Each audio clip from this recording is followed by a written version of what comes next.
Hey gang, what's up? Welcome back here to another edition of Intuitive Angling, and thanks a lot for checking today's video out. And guys, going to have a good one for you today. We are going to be talking about the art of plastic worm fishing. I think that a lot of this gets overlooked a lot of times because in today's world we have so many different types of lures out there. We got all these high-tech glide baits and swim baits and all these newfangled lures that come out. I think a lot of times the old Texas rig worm gets overlooked a lot because it's still the #1 bass producer of all time. It has been for 50 or 60 years.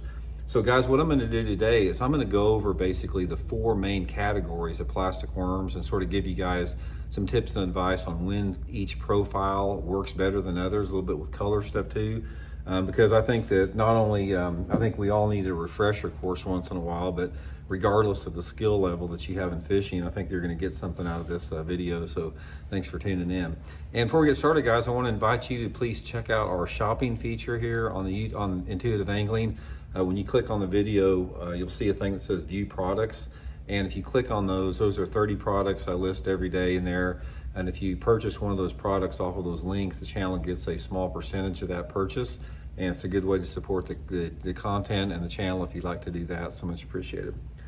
Okay guys, to get into this a little bit here, what I'm going to do is I'm going to show you guys what I consider the 4 basic categories of plastic worms. I'm going to go over each category on when they're the best, when they produce the best, different conditions and that type of stuff. Thing about plastic baits, like any other thing, it's intimidating because you go into any big tackle store and you've got a wall full of plastics. There's new companies coming out all the time, new products coming out all the time, and you can't fish everything, man. You can't, there's hundreds, any tackle store's got hundreds of plastic worm variations, so you gotta limit it somewhere. So I'm gonna give you guys a good foundation for that. So anyway, the first one I want to talk about is the old curly tail plastic worm. Now this variation has been around forever. Mr. Twister originally started these things back in the 1970s, and basically it's just a straight tail plastic worm body that turns into a twisty tail, and this twisty tail here has a tremendous amount of action when you pull it through the water. Now there's a lot of different sizes on these. This particular one here, this is the Zoom Old Monster Magnum, which is 12 inches long. But they got them in anywhere between 4 and 5, 6 inches long up until 12 inches and even bigger, everything in between there. So talk a little bit about when you want to use the curly-tailed worm. The curly-tailed worm, in my opinion, is a really good plastic worm if you're doing traditional casting. Let's say that you're just working down a bank, or you're working down a grass line, or just casting out into open water or whatever. Anytime that you're casting that worm out, not into thick cover, and you're just working it like a traditional worm, the curly tail really excels because of the action that the tail has on there.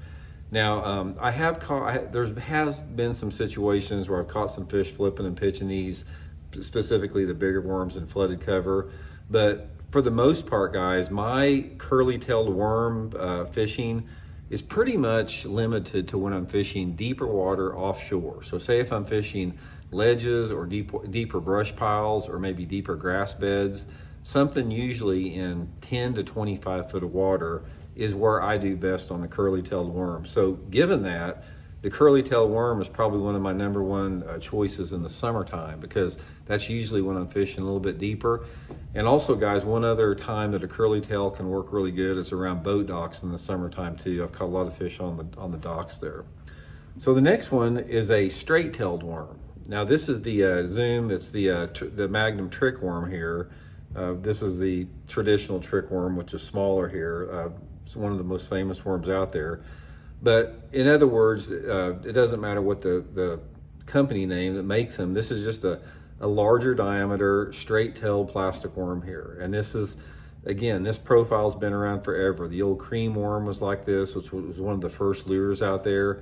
But for me, when I'm fishing the straight-tailed worm like this, a little bit fatter profile, I'm usually pitching it and flipping it around some type of cover that's not real thick. So say, for example, if I have boat docks that have the piers on them, it's a really good bait for that. If I'm flipping and pitching around logs in the water or isolated, wood or around stumps, something like that, it can be really good. And also a straight-tailed worm like this, and this profile is a really good bait to pitch and flip and cast anywhere you have submergent vegetation. So a bait like this is really good around lily pads, or like if you fish Florida grass in that type of area, really good around grass. And the thing that I really like about the straight tail worm, it's very, very natural. It doesn't put off any vibration. It's very subtle.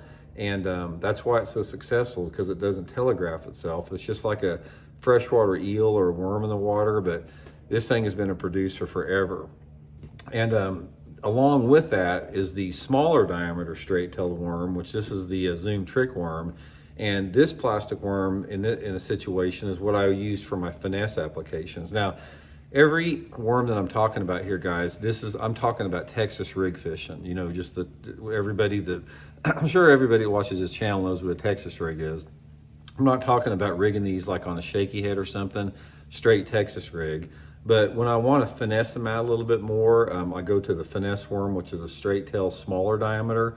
This is something that I'm using if I've got clear water and the fish are a little bit spookier, and I fish it in a variety of cover as long as it's not real thick. I'll cast it on a spinning rod, maybe on 8-pound test line with a little 1/8 ounce sinker on it, around points, around bluffs, rocky banks, you know, small isolated pieces of wood cover, isolated grass, something like that. But in clear water, and when the fishing's tougher, the smaller diameter will work pretty good. And finally, guys, the fourth category, the first profile, is the plastic worm that has not a paddle tail, but some type of a small curl tail like this. This is the Ultravibe Magnum Speed worm. But this type of a tail right here is similar to a curly tail in the fact that it wags, but it displaces a lot of water and creates a lot of pull. When you pull this particular type of a tail right here through the water, it creates a lot of drag and it slows the bait down, puts out a lot of vibration around it, and creates a lot of disturbance with the tail on there. It just really pushes a lot of water. Now this right here is my #1 choice if I'm Texas rigging a plastic worm to flip into heavy cover. So if I'm flipping reeds or cattails or lily pads or thicker flooded trees and flooded bushes, matted grass, something like that, any type of a technique where I'm actually pitching and flipping the worm into some type of a situation where the line is hanging over a limb, this is what I go to. I catch a ton of fish on the speed worm type of a tail in that situation. And another good way to catch this fish on this thing on a Texas rig is you can fish it without a weight and just Texas rig it and reel it across the surface and buzz it. Works pretty good with that. So anyway, guys, that's just a basic refresher to get you started on profiles. You got the big curly tails, you got the 2 different types of straight tails, you got the finesse straight tail and a little bit fatter, and then you got some type of the speed worm tail on the bottom like that. That's pretty much how I divide them up into categories, and each one of them has situations where they excel in. And I've done quite a few videos on them in the past, and we'll do some more. But anyway, hope it helped you guys catch a few more. So we'll talk later.